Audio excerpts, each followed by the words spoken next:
My world came crashing down on what should have been just another workday. I wasn't supposed to be home until that night. We had plans for a 2-day road trip the next morning.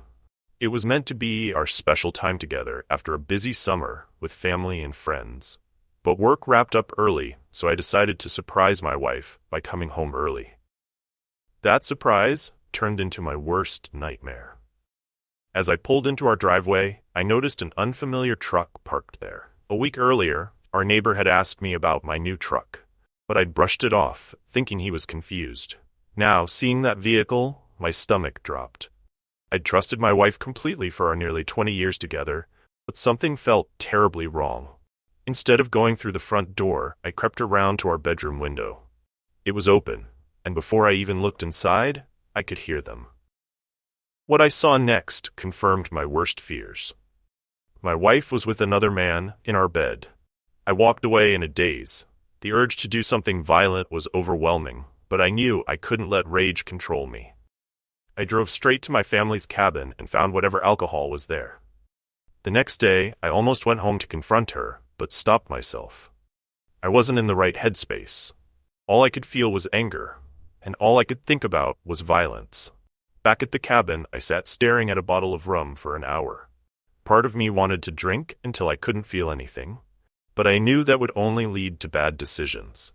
This was a pivotal moment in my life, and my actions in the coming days would shape my future. That's why I reached out online for help. I wasn't ready to tell family or friends, but I needed guidance. The support I received was overwhelming. Hundreds of messages poured in from strangers offering advice and sharing similar experiences. It gave me hope when I needed it most. After 2 days, the crushing pain had subsided to a dull ache in my gut.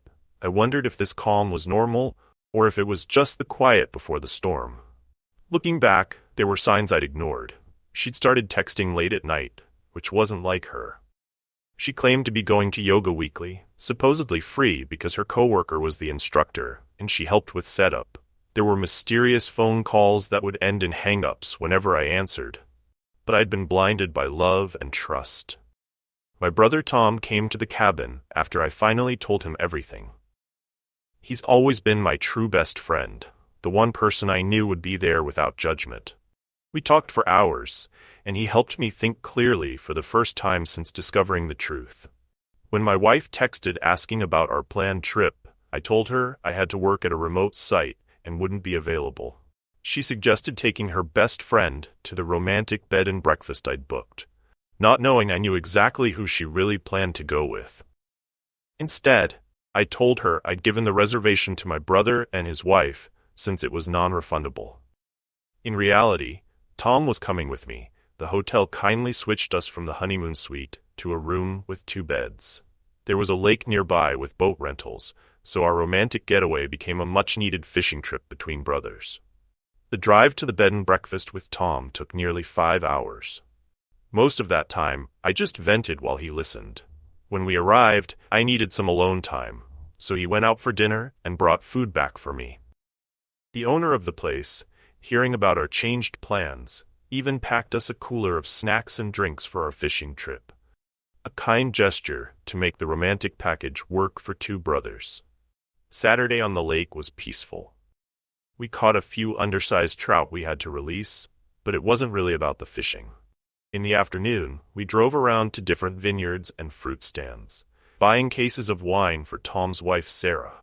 That evening, we found a restaurant serving massive steaks and tried to focus on enjoying the moment. But reality crashed back when we returned to Tom's house on Sunday. Sarah had been busy while we were away. She'd been watching my wife's movements. She told me the other man had stayed at our house Friday night. On Saturday morning, Sarah followed him home and found his apartment. Then she discovered my wife had spent Saturday night there. The same night she was texting me about how much she loved and missed me.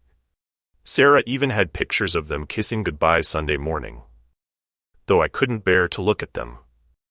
I was still trying to process everything when Sarah mentioned she'd invited her friend Claire, a couples counselor, for dinner.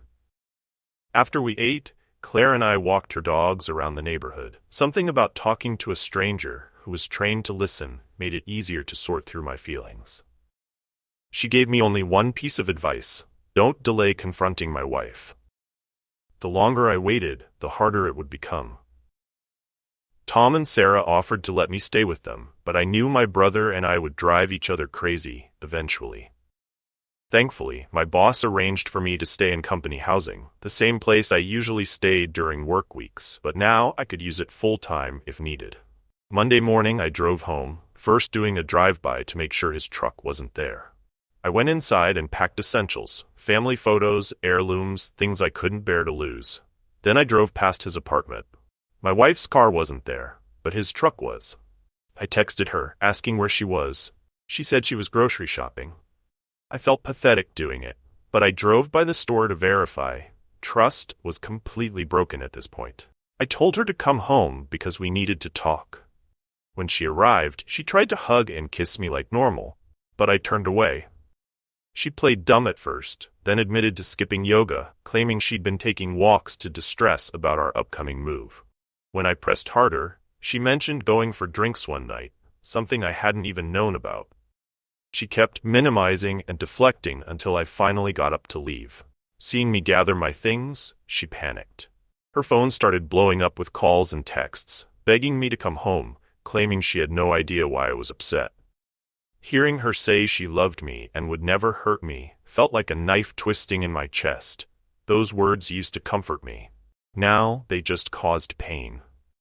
After dozens of calls, she finally suggested I must have talked to her friend Karen.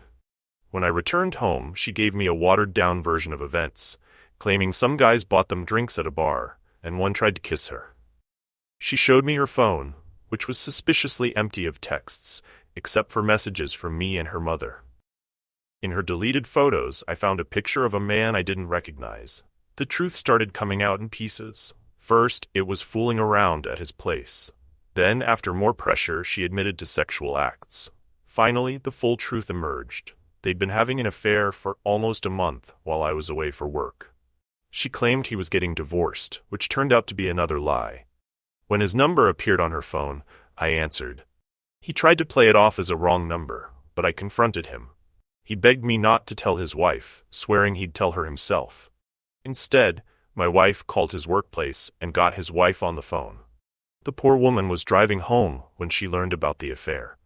Her response was heartbreaking. First disbelief, then silence, followed by anger. For the next hour, my wife threw everything she could think of at me. Begging, crying, offering counseling, promising to never leave my side, even suggesting sexual favors. She wanted us to go on vacation together, claiming my work schedule had pushed us apart. She wasn't prepared when I told her I'd already gone on our planned trip, that I had counseling arranged, and that I'd caught them in our own bed. When I mentioned having a place lined up to stay, she collapsed. Then came the manipulation, saying she didn't deserve to live, that I should kill her because she was too terrible to be with anyone. I stayed for 4 hours, listening to her cycle through excuses, attempts at physical affection, and more begging. Finally, I called her friend to watch over her and left. The next day brought an avalanche of calls and texts from her friends and family, each with their own excuse or plea for empathy. The only message that broke through was from her father, who told me to do what was best for me, and that he'd always love me like a son, no matter what happened. That's what finally made me break down and cry for the first time since discovering the affair. I have appointments set up, one with Claire, the counselor, and another with a lawyer. Deep down, I think I know where this is heading, but everything still feels uncertain. The only thing I'm sure about is that I can never trust her the same way again. How do you rebuild a relationship when every "I love you" sounds like a lie, when every late night could be another deception, when the bed you shared holds memories you want to forget? The outpouring of support from strangers online has helped me feel less broken, less alone. Their stories of survival and healing give me hope that someday this will all be part of my past, rather than the thing destroying my present. For now, I'm taking it one day at a time, trying to make decisions with my head rather than my wounded heart. Some people say time heals all wounds. I don't know if I believe that yet, but I do know that each day brings a little more clarity. Maybe that's all I can ask for right now. Just enough light to see the next step forward, even if I can't see the entire path ahead.